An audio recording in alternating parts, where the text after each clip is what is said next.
அரியலூர் மாவட்டம் வாரணாசி அருகே மருதையாற்றின் குறுக்கே தடுப்பணை கட்டி விவசாயிகளுக்கு நீர்த்தேக்கி தர வேண்டும் என்ற நீண்ட நாள் கோரிக்கையை மாண்புமிகு தமிழ்நாடு முதலமைச்சர் அவர்கள் கடந்த 2004 ஆண்டு 11வது மாதம் 15ஆம் தேதி அரியலூர் வருகை தந்தபொழுது இதற்கான அறிவிப்பை வெளியிட்டார்கள். அந்த நிகழ்வில் பேசுகின்ற பொழுது மாவட்ட மக்களும் மாவட்ட அமைச்சர் சிவசங்கர் அவர்கள் வைத்த கோரிக்கையை ஏற்று இந்த தடுப்பணை கட்டப்படும் என்று அறிவித்தார்கள். அதற்கு பிறகு இதற்கான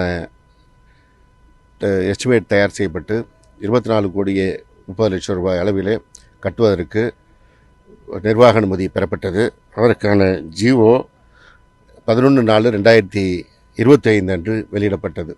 அதற்கான அந்த அடிகோலிட்டு பணியை துவக்குகின்ற நிகழ்ச்சி இன்றைக்கு நடைபெற்றிருக்கிறது.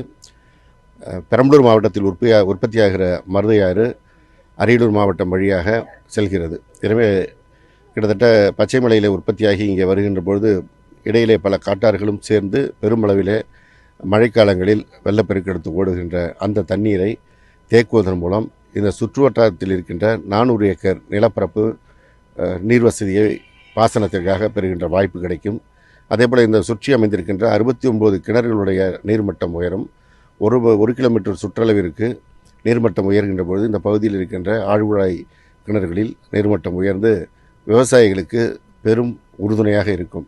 இந்த பகுதி விவசாயிகளுடைய நீண்ட நாள் கோரிக்கையை ஏற்று விவசாய சங்கங்களுடைய நீண்ட நாள் கோரிக்கையை ஏற்று இந்த திட்டத்தை மாண்புமிகு தமிழ்நாடு முதலமைச்சர் அவர்கள் அறிவித்தார்கள். கடந்த 2004 ஆண்டு அறிவித்த திட்டம் இந்த 2025 ஆண்டு ஏப்ரல் மாதத்திலே ஜிஓ வெளியிடப்பட்டது தான். சமீபத்தில் ஒருவர் இந்த திட்டம் நிறைவேற்றித்தர இந்த அரசு முன்வரவில்லை என்று அறிவித்தார். ஒரு அரசு ஒரு திட்டத்தை அறிவிக்கின்ற பொழுது அதற்கான அரசு நடைமுறைகள் இருக்கின்றன. அந்த திட்டத்தின் கோரிக்கையேற்று முதல்வர் அவர்கள் அறிவித்த பிறகு அதற்கான எஸ்டிமேட் தயாரிக்கப்பட்டு அதற்கான நிதி ஒதுக்கப்படுகின்ற அந்த காலகட்டம் எடுத்துக்கொள்ளும். அந்த நிதி ஒதுக்கிய பிறகு அதற்கான அரசாணை வெளியிடப்படும். அரசாணை வெளியிடப்பட்ட பிறகு அந்த துறை மூலமாக அதற்கு டெண்டர் கோரப்படும். டெண்டர் கோரியதில் யார் விண்ணப்பிக்கிறார்களோ அதில் குறைவான தொகையில் விண்ணப்பித்தவர்களை ஒப்பந்த பிள்ளைக்கு அழைத்து அவரிடத்தில் ஒப்பந்தம் கொடுத்து அந்த பணி துவங்கப்படும். இது ஒரு அரசினுடைய நடைமுறை. அரசினுடைய நடைமுறை எதுவும் தெரியாமல், அரசினுடைய பணி எதுவும் தெரியாமல் வாய்ப்போன போக்கிலே ஏதோ குற்றம் சொல்ல வேண்டும் என்பதற்காக சொன்ன குற்றத்திற்கு இன்றைக்கு இந்த அடிக்கோல் விழா ஒரு விடையளிக்கின்ற நிகழ்வாக இருக்கிறது. இதற்கு பிறகாவது பேசுகின்ற செய்தியினுடைய உண்மைத்தன்மையை யார் எழுதி கொடுத்தாலும் அது திருவள்ளுவர் சொன்னது போல அதனுடைய உண்மைத்தன்மை அறிந்து பேச வேண்டும் என்று இந்த நேரத்தில் பேசுகிறவர்களுக்கு நான் வேண்டுகோள் வைக்க விரும்புகிறேன். எடப்பாடி பழனிசாமி முதல்வரையாகட்டும் மற்ற அரசியல் கட்சி தலைவராகட்டும் தொடர்ந்து ஒருமையில பேசிட்டு இருக்காரு. இப்போ கூட காங்கிரஸ் கட்சி தலைவர் பேசியிருக்காரு.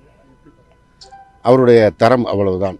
அவருடைய கட்சியை சேர்ந்தவர்களே அவரை சொல்வார்கள் வெள்ளை வியாபாரி என்று. நாங்கள் அப்படி சொல்லக்கூடாது என்று தான் இருந்தோம். அவர்கள் வெள்ளை வியாபாரம் செய்கிறவங்க கூட மரியாதையாக எல்லோருத்தையும் பேசி வியாபாரம் செய்வார்கள். ஆனால் இவர் அதை கூட செய்யாமல் வந்திருப்பார் என்பதுதான் தெரிகிறது. யாரையும் மதிக்கின்ற போக்கு இல்லாமல் மிக துச்சமாக ஒருமையில் பேசுவது என்பது தமிழக அரசியல் வரலாற்றில் இதுவரை நாம் பார்த்திராத மிக தாழ்வான நிலையாகும். அந்த நிலைக்கு வந்திருக்கின்ற எடப்பாடியை மக்கள் நிச்சயமாக மன்னிக்க மாட்டார்கள். செய்திகளை உடனுக்குடன் தெரிந்து கொள்ள கீழ்கண்ட கேபிள் மற்றும் டிடிஹெச் நெட்வொர்க்குகளில் எம்நாடு செய்தி தொலைக்காட்சியை காணுங்கள். பாதகம் செய்பவரை கண்டால் நாம் பயம் கொள்ளலாகாது பாப்பா. மோதி மிதித்து விடு பாப்பா, அவர் முகத்தில் உமிழ்ந்து விடு பாப்பா.